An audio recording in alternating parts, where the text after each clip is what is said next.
Today, on What's Unsaid, we're doing things a little bit differently. We're asking, what's unheard? I am so exhausted about writing or telling others how we are living our life, but I believe that my words can change something. I don't know how, I don't know when, but I still believe in this. This is What's Unsaid, where we explore open secrets and uncomfortable conversations around the world's conflicts and disasters. My name is Eric Reidy. I'm the editor managing coverage of Gaza at the New Humanitarian. On today's episode, we're flipping the script to talk less about what's unsaid and instead amplify voices that are unheard or increasingly ignored. Despite intense media coverage over more than a year and a half, the day-to-day human reality of life in Gaza is difficult to imagine. Often, it is overlooked or obscured, even as the genocidal nature of Israel's war becomes increasingly difficult to deny. Since the beginning, we have been publishing first-person articles by Palestinians in Gaza. We recently gathered them together into an ongoing series called Don't Look Away.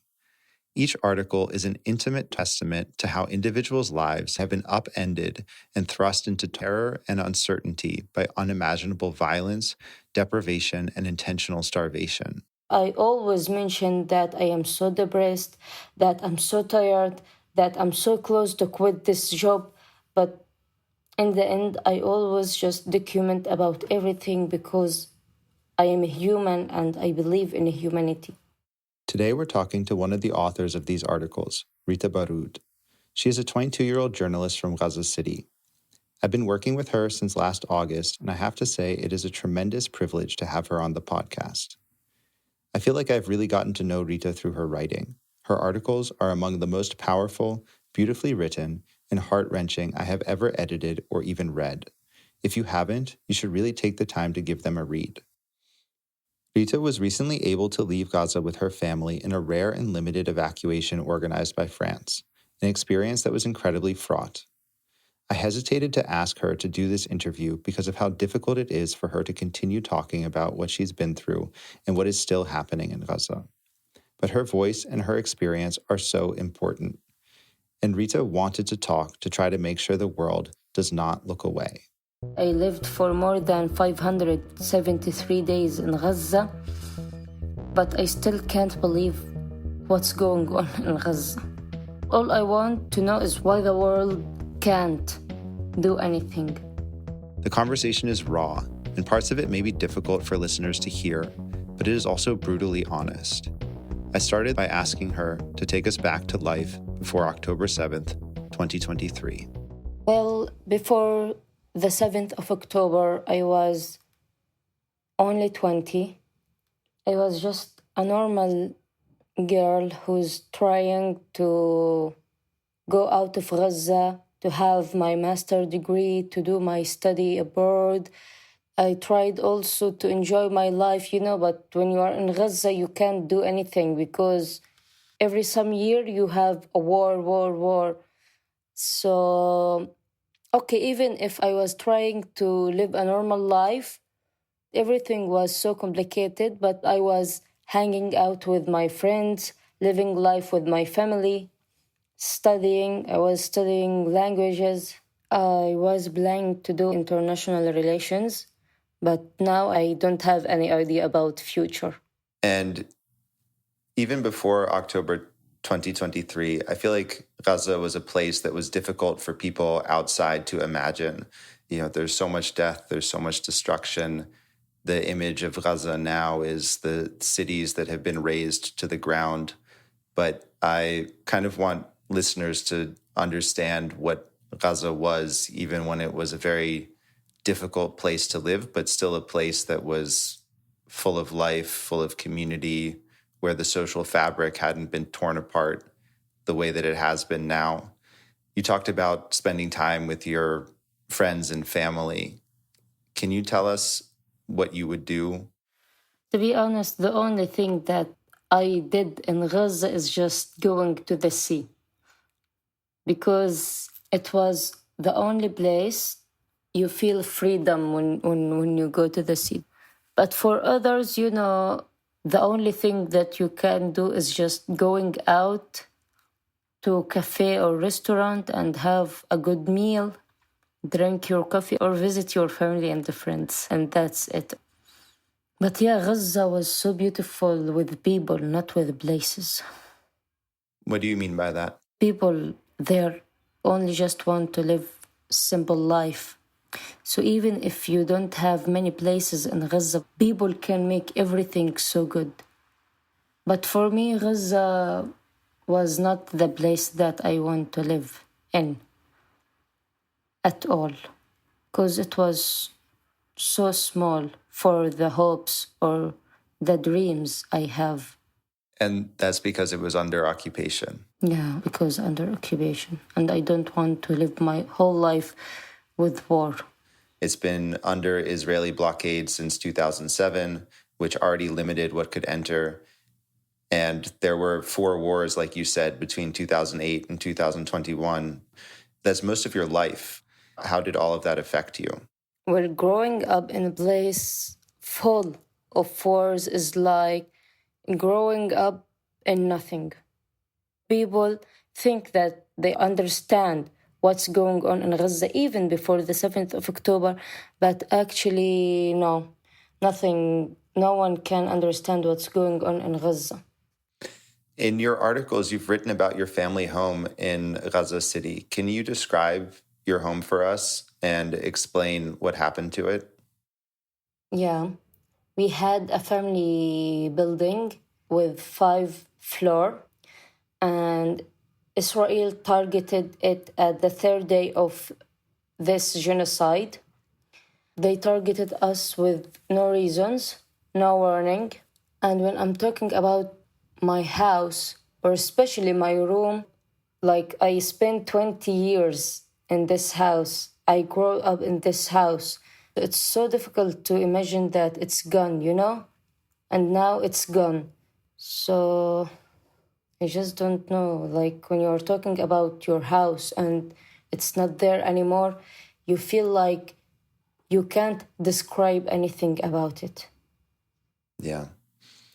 How did you start working as a journalist, and what were you hoping to communicate through the articles that you've written for the New Humanitarian? Well, working as a journalist is not something that I choose to. I had to do it because you know that the international journalist wasn't allowed for them to come to Gaza because of the Israeli occupation. They didn't allow for anyone to come to Gaza or to enter Gaza.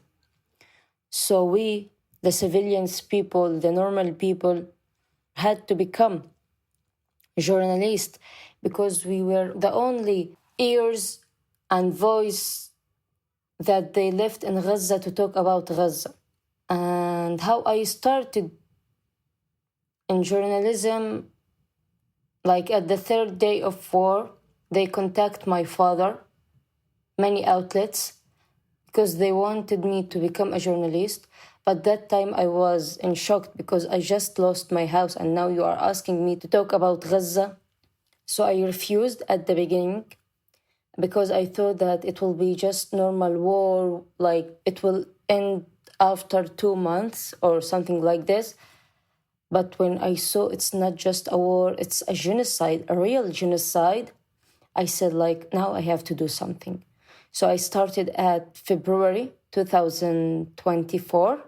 And from that time till now, I didn't stop working in journalism.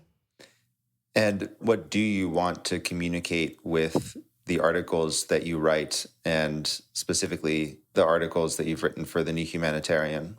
To be honest, when I started working in journalism, I was talking about massacres, murdered people, what's going on in Gaza, and these things. And then I said, like, I am okay journalist, but okay, at the same time, I am a human. I am a person who's living in hell. And I want other people to know how we get water, how we eat, how we are making money. These things that other big outlets don't describe it. And this is how I started with the New Humanitarian, because I want to write something that when readers are reading what I'm writing, they understand or they become so emotional about the situation, because I really want the people all around the world to understand what's going on in Gaza and how people live or are living their life in Gaza. Can you give us an example of what day-to-day life was like in Gaza for you over the course of, the past 20 months? What was that actually like? Okay. Well, when I started working with you, you asked me to write about daily life. And the first thing I told you, like, Eric, you can't just say like, oh, write a daily life, because, in Gaza, people just, they are trying to survive. They are trying to live just for 1 hour, not for another one day, because they may been killed anytime. It's totally hard because all they think about is how to get food, how to get water, how to fill water, how to find clean water, how to find flour, how to find something for babies. And when we are talking about surviving also, it's not just about food or water. It's about also hospitals, it's about traffic, it's about everything, even it's about their cash money. Because you know that the combination of cash money nowadays, it's up to 50%. Can you imagine, like, if you have 3,000 and you want them in cash, so you pay 6,000 to get 3,000. So it's the double. Yeah. So everything is so crazy there. It's like burning alive in hell. But before you left, you visited the site of your house in Gaza City. Why did you want to go before leaving Gaza when you knew that you were going to leave? Because I felt like I'm not going back to Gaza. I just need to accept that I don't have house anymore. Like, the only thing I have in Gaza right now is my people. That's it. Everything is destroyed. All my friends have been killed. And the only thing I have now is my people. And you recently were able to leave through this evacuation program. There were only 115 people, and it's the only evacuation of the sort that I've heard of. Can you tell us about how you actually left? How did that happen? The French consul evacuate us because my father have like a scholarship here in France, and he's an artist. And he was able to take or to evacuate all of his family. That's why. But it wasn't easy. We have been waiting for this for more than 19 months. You wrote that leaving felt like abandoning my people and betraying everything I believed in. Staying felt like a form of resistance. Can you talk a little bit more about this internal conflict that you felt making the decision to leave? Well, I wrote this because I still feel like I don't deserve to leave Gaza. Like someone else deserve to leave, but not me. You know, when you are a journalist, you feel like it's too early to leave. Especially like I spent 20 years of my life thinking about just leaving Gaza. But when I became journalist, everything changed inside me, because I don't want to leave my people behind me. Even here in Marseille or in France, I still feel guilty. I still feel like I don't deserve this. It's another kind of death. But this kind of death is so hard because you feel like you are not able to do anything. You feel like you are hopeless, you are helpless, that you want to do something for your people, but you are helpless. And from the day that I evacuated till now, I couldn't sleep. I don't have any rest. I don't do anything but work, writing, documenting, and talking with my people, make sure that they are so good. But yeah, the month that I left Gaza, everything changed. Like, okay, I experienced that there were no food even before leaving, but now, literally, even if you have money and you need to buy anything, there is no food. And the worst thing, the American humanitarian aid, and when Israel tell people like, okay, come to Rafah or come to Netzarim to take your humanitarian aid, and then they open fire on people. This is insane. Why you are treating other people like this? Like they don't deserve to eat, they don't deserve anything. And then Israel target people, they starved them. Like, why? So now you're in France, and recently you had a meeting with President Macron of France. Can you tell us a little bit about what message you had to deliver to him? Well, I have a conference about 2 states, and I told them like how you can talk about peace while there is a genocide in Gaza, and how you are asking about humanitarian aid as if it's a reward to people in Gaza, but it's a right for the people in Gaza. And you just can't decide anything about the people in Gaza. Ask people in Gaza what they need, like open borders. The humanitarian aid must go to Gaza or enter to Gaza with no limit. And when I met Macron, I told him like, can you just please end the war? You have to end this bloodshed. You have to stop this bloodshed. Do you have any hope that that's going to happen? I don't know. Now I feel hopeless about everything. But sometimes I feel like, why not? Yeah. I'm trying my best to do something, even if I am in France or I am out of Gaza. Like, meeting them also is something good. Like, I just evacuated and now I'm meeting with Macron after 1 month. I just don't know. I know it's really hard to talk about, and you've been through so much. And yeah, I really appreciate you being willing to talk about it and being willing to continue to write about it, even though it is so difficult. And I can't imagine the emotional toll that it takes for you to continue to talk and advocate like you do. Can you talk about that a little bit, just what it's like for you to feel so exhausted, to feel so hopeless, and to also feel like you have to continue to talk about what's happening? You know, when people, they feel like they are so depressed, they always choose the negative way to escape from the reality. So now I feel nothing, and I feel like I'm killing myself by not eating or not caring to take care of myself. And that's why I am always writing. And even if you are writing about Gaza. You are not writing about something else.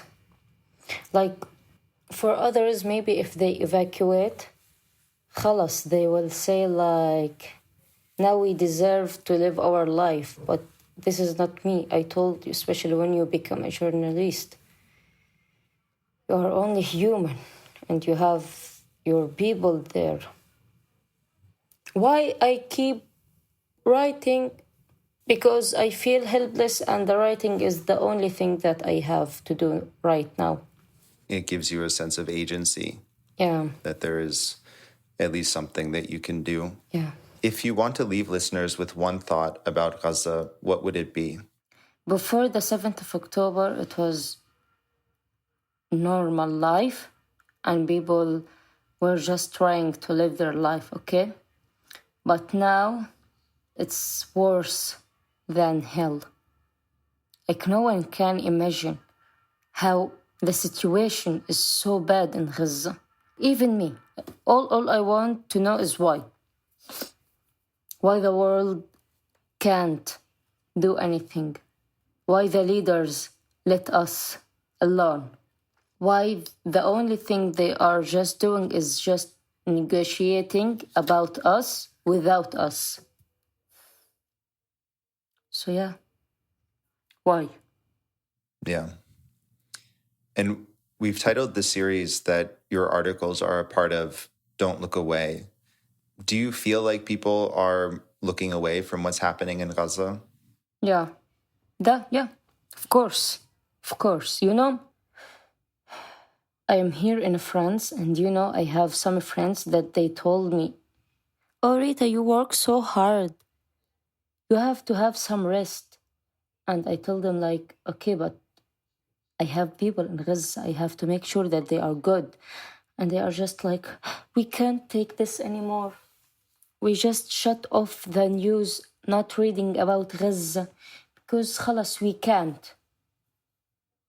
You can't read the news about Gaza. But can you imagine how people in Gaza are living this every single second?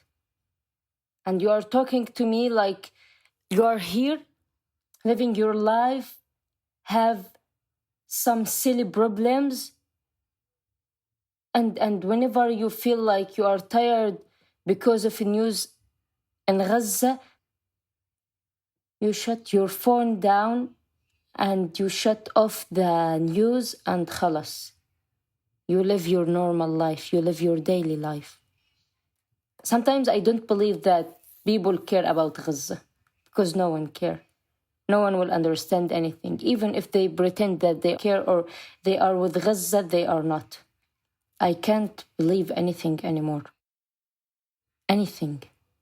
How you want me to wait something from people outside of Gaza? Yeah. The way people talk about it, the way people interact with it has become sort of disconnected from the reality on the ground, maybe. I can't put any excuse for others.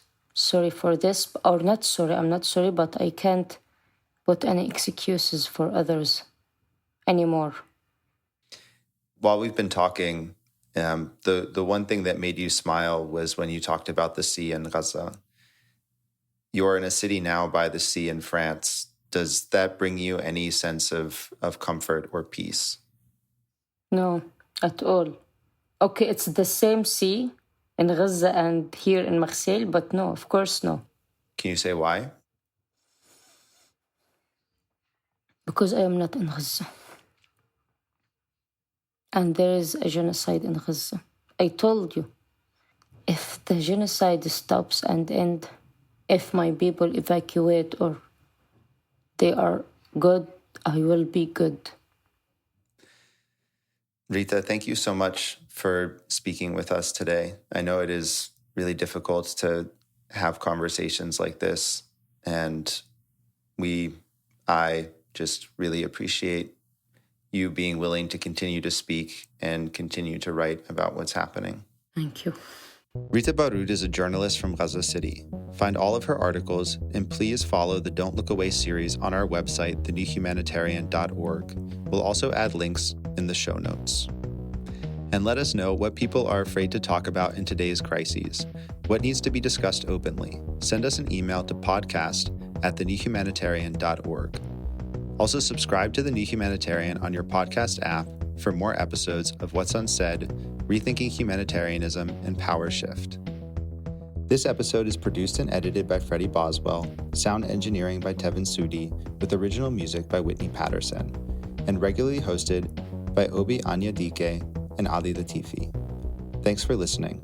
I'm Eric Reidy.